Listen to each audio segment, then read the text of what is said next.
observer immediately remembers the holy name of Krishna upon seeing a Vaishnava, that Vaishnava should be considered Mahabhagavat, a first class devotee.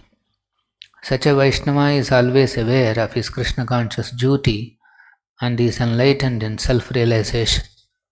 He is always in love with the Supreme Personality of Godhead, Krishna, and this love is without adulteration. Because of this love, he is always awake to transcendental realization. Prabhupada ki jai.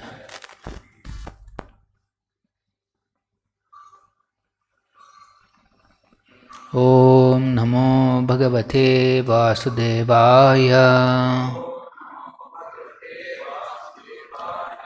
Om Namo Bhagavate Vasudevaya.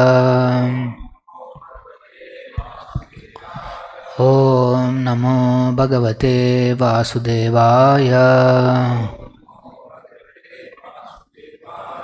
Narayanam Namaskrutyam Naran Chaiva Narottamam Devim Saraswatim Vyasam Tato Jaya Mudhiraye Nashtapraye Shabadreshu Nityam Bhagavata Sevaya Bhagavati Uttama Shloke Bhakti Bhavati Naistiki. Reading from Srimad Bhagavatam, Canto 3, Chapter 22 and Text 34. Nishnatam Yogamayasu Nishnatam Yogamayasu Munim Svāyambhuvam Manum Munim Svāyambhuvam Manum Yat Abhramshayitum Bhogha Yadabhramshayitum Bhogha Na Shekuhu Bhagavatparam Na Shekur Bhagavatparam Nishnatam Yogamayasu Munim Swāyambhuvam Manam Yadha Bhramshayitum Bhogha Nashekho Bhagavat Param Nishnatam Yogamayasu Munim Swāyambhuvam Manum Yadha Bhramshayitum Bhogha Nashekur Bhagavat Param.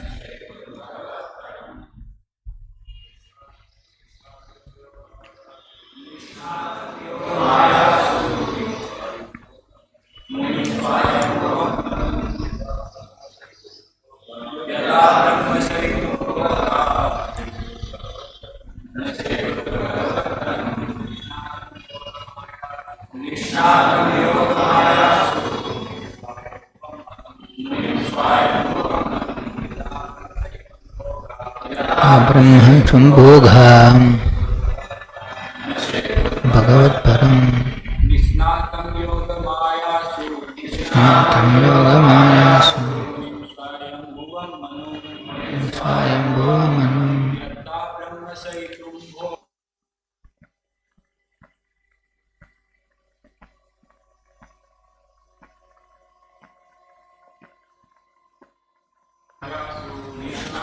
Yogamayasu Swāyambhuva Manu Dabram Shaitum Bhogha Sheko Bhagavat Param. Nishnatam absorb Yogamayasu in temporary enjoyment. Munim who was equal to a saint. Svāyambhuvam Svāyambhuva Manum Manu yet from which Abhramshayitum to cause to deviate. Bhogaha material enjoyments. Na not Shekuhu Variable Bhagavat Param, who was a great devotee of the Supreme Personality of Godhead. Translation purport by His Divine Grace A.C. Bhaktivedanta Swami Srila Prabhupada. Translation. Thus Svāyambhuva Manu was a saintly king. Although absorbed in material happiness, he was not dragged to the lowest grade of life, for he always enjoyed his material happiness in a Krishna conscious atmosphere. Please repeat. Thus Svāyambhuva Manu was a saintly king. Although absorbed in material happiness, he was not dragged to the lowest grade of life, for he always enjoyed his material happiness in a Krishna conscious atmosphere. Purport by Srila Prabhupada. The kingly happiness of material enjoyment generally drags one to the lowest grade of life, namely degradation to animal life, because of unrestricted sense enjoyment.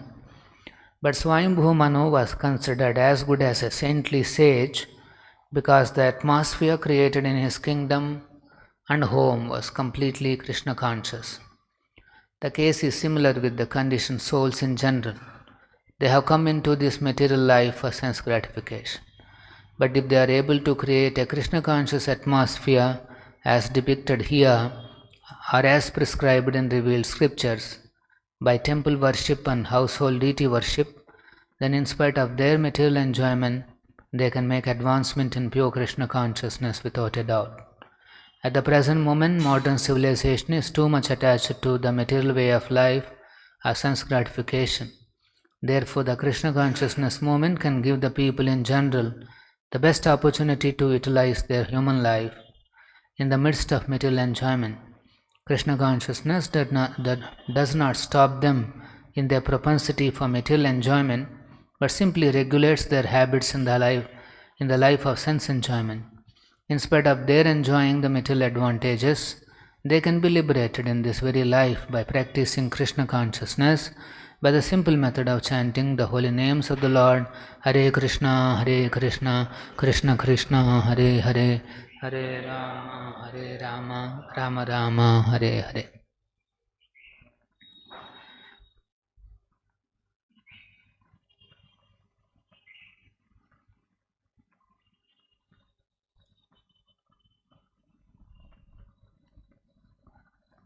So here the household life of Svāyambhuva Manu is described, and it is mentioned that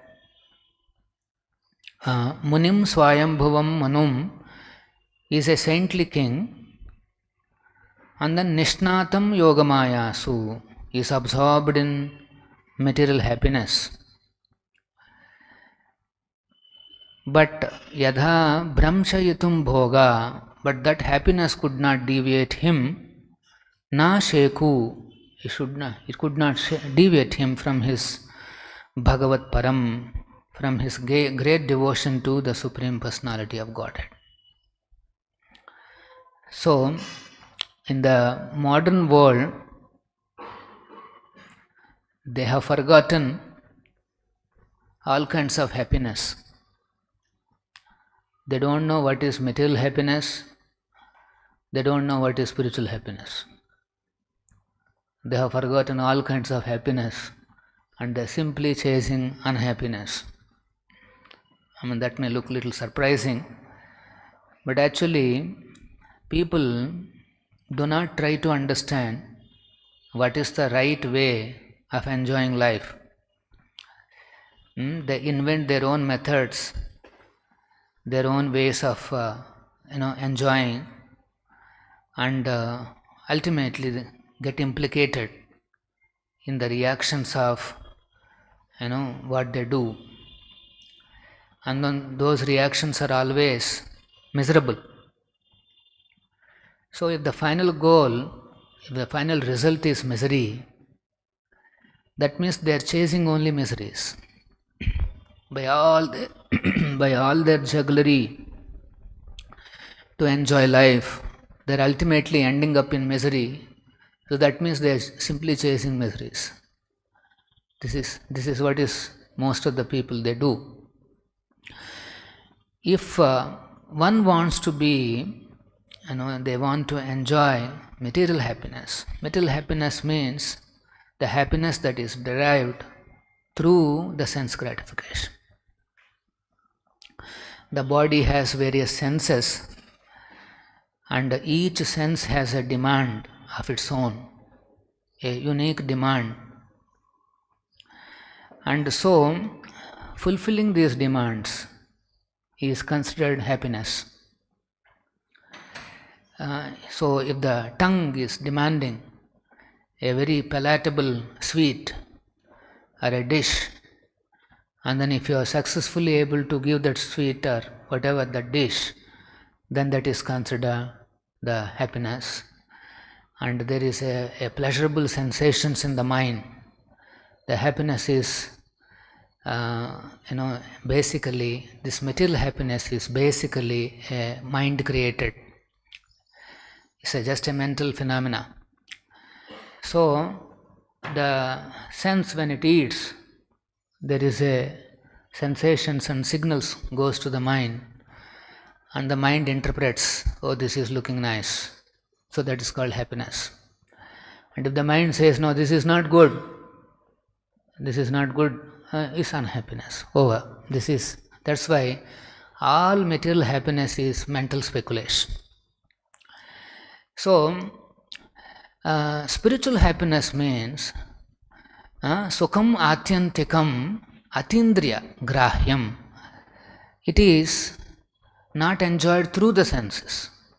It is atindriya grahya. Spiritual happiness is beyond the senses. So, the sensual gratification has limitation. It is very partial, limited, fleeting, temporary. This is the quality of the material happiness. Highly temporary. Let us say you are desiring to eat rasagulla or gulab jamuna, so much you are waiting, and then finally you get one. And then the way you eat with so much relish, that's nice, some 2-3 minutes. And after that, that rasagulla is over. And then if you are still hungry, you may eat one more. Like that. Maybe some 4 or 5. Big capacity means 6 to 8. The 9th one will create vomiting sensation. The 10th one will actually, you will vomit. What you are actually chasing, that this is going to satisfy me, ultimately results in misery. Material happiness invariably results in misery. There is no alternative, there is no other result. So, here Svāyambhuva Manu Nishnatam Yogamayasu is actually absorbed in material happiness. Nishnata means is very fully dedicated, is absorbed in this material happiness. But then still, yada brahmshayitum bhoga, but is not deviated from Bhagavat Param, from his great devotion to the Supreme Lord. This happiness, whatever material happiness that is available to him, it could not deviate him from Kṛṣṇa. Bhagavat Param. So that is because, as we have seen in the previous verses, he has created such a wonderful atmosphere in his kingdom and in his house. Particularly, Prabhupada is referring to the deity worship in the house and the deity worship in the temple. We have seen how there, in the kingly palaces, they invariably used to install the deities of the Lord, and then there is a regulated worship of the Supreme Personality of Godhead. So, because of such intense devotional atmosphere, the Svāyambhuva Manu, he did not deviate in his mind, in his consciousness from Bhagavat Param, from being devoted to the Supreme Lord. Now, how is this possible? Actually, material happiness is like, the desire for material happiness is like fire. Always be burning, and always be burning and always be pulling the conditioned soul. And then if one tries to satisfy, it is compared to adding ghee into the fire. So then what happens? The fire only increases. As soon as a conditioned soul successfully enjoys, then comes the next level of desire. It's greediness. I want more. Why more? Because whatever he got, yes, he is successful, but it's not actually satisfying to him. It's not sufficient to him, and he burns with a bigger desire, and then he tries to make a much bigger plan for the next enjoyment. Why? Because he is already successful in one little attempt. And then when he makes the bigger arrangement, then he has to work very hard. In this world, any arrangement costs. So he has to make a lot of, he has to work very hard, earn money, and then make a much bigger arrangement for sense enjoyment. And then if he becomes successful in that, then he goes even more next level. How I can increase my money, my facilities, my enjoyment, that's what they think. Recently one news I think came from Switzerland, I think. It shocked everybody. One of the richest families, Indian families who are living there, Hindujas, they were arrested by the local police, and then they got about 4 years imprisonment. And so immediately the media caught up this story, and they were trying to investigate what exactly went wrong. And the Hindus are like billionaires. There's so much wealth they have. And it appears that when in their palace in the Switzerland, they also have a palace, and they have so much money. They have brought some 3 or 4 employees from India. And what they did, this is what the story, media story says, and this is what the court also found guilty, that they were not paying them good salary at all. According to the Switzerland standards, they are supposed to get some money. They are paying 1/10 of it, and they are forcing them to work day and night, no holidays, nothing. They don't even allow them to go out. It's like a slavery, or it's like a confined, forced work. And then they're paying some pittance, very little money. So it's like an exploitation of the labor. And for that, the court found them guilty, and now they are 4.5 years going to be in the jail. He is a billionaire. What he is paying per month is nothing. Maybe it's a toothbrush cost. And then, but still it surprises us. How is it that, such big people having good money, big money, why are they doing this? Because there is no God consciousness, there is no Krishna consciousness, there is no higher goals, Bhagavat Param, the atmosphere is not there. The dedication to Krishna, that is not there. How they can develop that dedication? Prabhupada has given this simple formula: Hare Krishna, Krishna Krishna, Hare Hare, Hare Rama, Rama Rama, Hare Hare.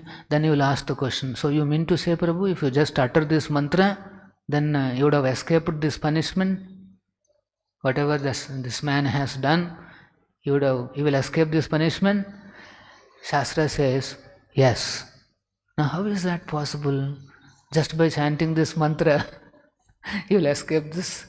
Actually, when somebody chants this mantra, Hare Krishna Mahamantra, one thing that happens is there is a transformation of the heart. Now this is very important point. Hare Krishna Mahamantra transforms your heart. And once the heart is transformed, the steel-framed heart, which is chasing big money, big status, big all those things, there will be a little softness will come. And then he is also able to see, these people also, they are human beings. Even they can also chant, they can also eat, they should also be taken care nicely. Such feelings will certainly come if they can chant Hare Krishna. Without chanting, hundreds of things you tell anybody, he will not be able to understand first of all this, how to balance his life, his material happiness. See, this is an imbalance. He is enjoying at the expense of somebody else's labor. So this is imbalance. And so he got misery. Although he is a billionaire, he has got a misery, big misery. But here Svāyambhuva Manu, although he is Nishnātam Yogamayasu, but still this material happiness, those ambitions could not deviate his mind. That satisfaction of being Bhagavat Param, that is there always in his heart. So that's why I am mentioning Jai Radha Govinda. People have forgotten what is even material happiness. They don't even forget about spiritual happiness, which is Atindriya Grahya. They don't even know what is material happiness also. They have forgotten the fineness in their enjoyment. Fineness, that sensitivity, everything is forgotten. People are just interested in some bestial gross pleasures, that's all. They have no idea about even the subtle, higher, sensitive kind of a pleasure. For example, in a Grihastha life, a proper Grihastha life, one of the enjoyments is children. The children will enrich the family enjoyment. They will be talking in broken language and all those. They are little activities. Children of any species, they look very attractive. I think once I mentioned also, even if you see the piglets, the small pig with that big mouth, and even that looks very pretty. This is now the trend is, I have read in one article that parents, they don't want the children. They want to adopt some pets, cats and dogs, and then they're saying this is nice. Why? Because children means mental tension, cost, lot of cost, school, college, this and that, and so much tension. And then one parent is saying already the world is crowded, so many people are there, they are burdening the environment, and one more child if I bring into this population, he will burden the environment even more. So my satisfaction is that I am saving the planet, he said. So instead of burdening the planet with one more child, he decided to adopt some 3 cats and and some people are into dogs, and there are manuals available how to be a good friend of a cat, how to be a good parent of a dog, but there is no manual for how to be a good parent of a child. There is a big business on how to be a parent of a dog or a cat, but they have no idea, they don't want to, they are not interested in in the children. So they have forgotten even material happiness. The small pleasures that they can enjoy in the association of these children, that also they have forgotten. So the real material happiness means in the atmosphere of Krishna consciousness. How is it that in Krishna consciousness you can go on enjoying and then there is no problem? Here Prabhupada is explaining that it is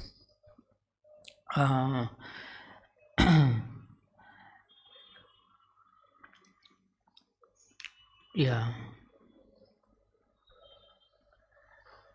So Prabhupada is saying here an important point. Krishna consciousness does not stop them in their propensity for material enjoyment, but simply regulates their habits. Now this is an important point. Our process is not negation. For example, in certain transcendental procedures, they will say, you minimize your eating, or you stop eating, and then only you will be able to control your senses. Ultimately, any spiritual process talks about handling the senses. They are known as Shat Sapatnya, 6 co-wives.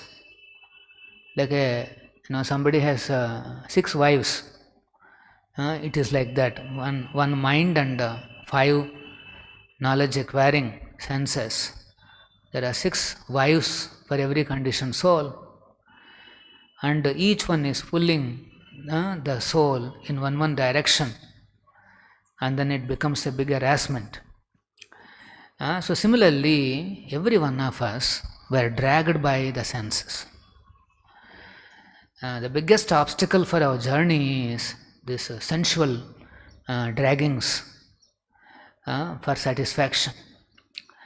So, but here, abhramsaya itam bhoga, Svāyambhuva Manu could not be dragged by these senses for more and more and more and enjoyment like that. This is the danger. Once a particular enjoyment is given, it's like a tiger tasting blood. It's like that. The mind is like that. Anywhere, if there is some enjoyment successfully you had, immediately it's like it's like it tasted the blood. It again and again drives the conditioned soul into the same direction, and also increasing more and more. This is how the mind drives the. Wherever our mind is getting distracted, they are all nothing but some sensual attractions.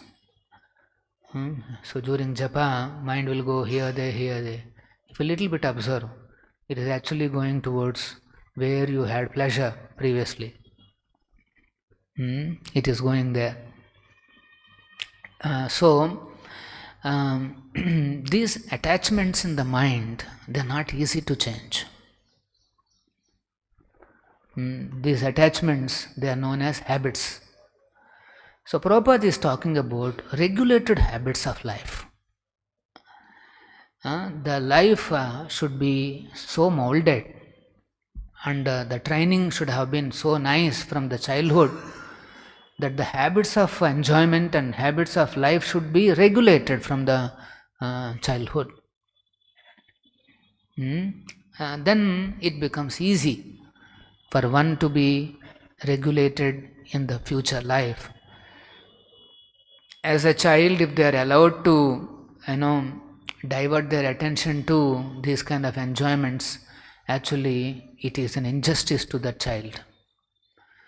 It is simply you are spoiling the children by making them by raising them in an atmosphere of sense gratification. Most of the parents nowadays, because of too much of attachment to the children, material attachment, they are not interested in even little bit giving them little austerity also. The children doesn't know what is little tapas in life. They are like with golden spoon, and they are so sensitive to any small inconvenience because there is no tapas. And so the child becomes very sensitive to even the littlest inconvenience. For example, summer, let us say sometimes power goes and very hot, and you are even sweating, and by the time, of course we have a generator, but by the time the generator comes it takes little time, and then in between you are in the hot oven, sweating, and then very very very uncomfortable. Even that they will not be able to take it. And then when the power goes like that, internet goes for some time, because power is not there. So, and then when it is on, it takes little while to come. And then without internet, they go crazy. Why? Because you are out of your social network, your social world for a minute or two. This is the life. So when the children are grown in such sense gratifying environment, then it becomes very very difficult for them to handle life's pressures. Becomes very very difficult. So in fact they cannot live a normal happy life. They will be emotionally so weak, and their whole life will be, they live like a weak person. They cannot manage the ups and downs of their lives.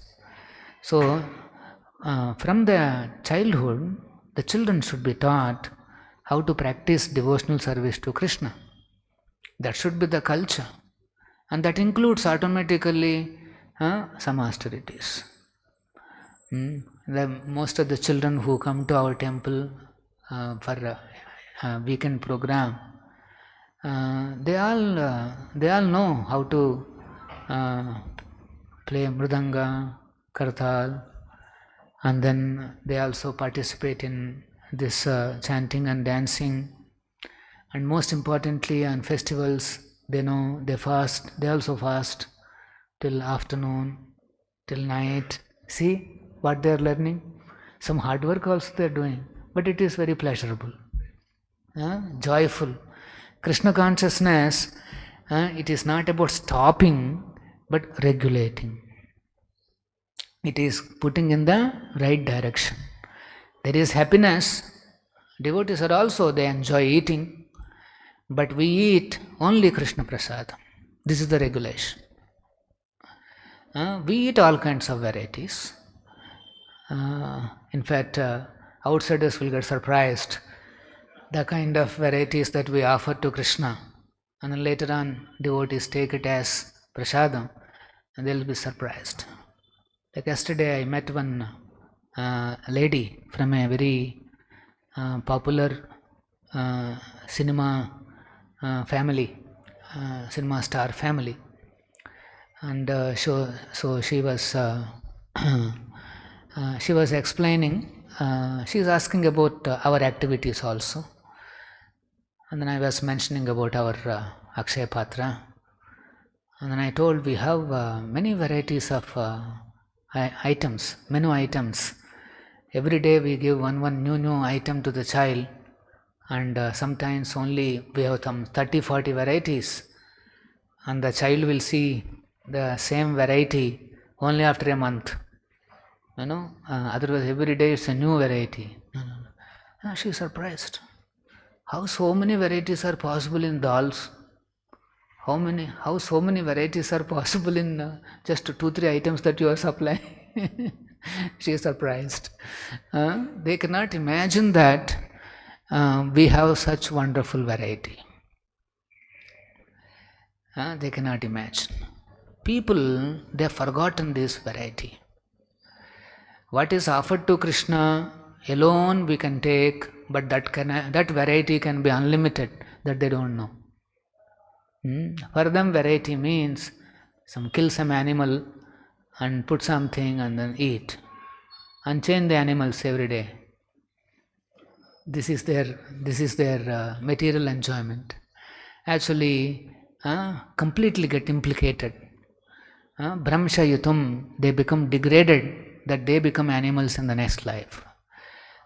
So these are all against Shastra Vidhi. Taking care of growing pets like children and eating all kinds of food, these are all not called happiness. They're actually, you're inviting future degradation and future problems. If they don't control their lives, the next life they will become animals. This is the danger. So here Svāyambhuva Manu, he doesn't have that danger. He's always Bhagavat Param. He is absorbed in Krishna consciousness. And by Krishna's grace, Krishna's mercy, he has ample enjoyment, but it's all a prasadam from the Supreme Lord. And only prasadam is enjoyed by Svāyambhuva Manu. Any questions? Srila Prabhupada ki jai. Srimad Bhagavatam ki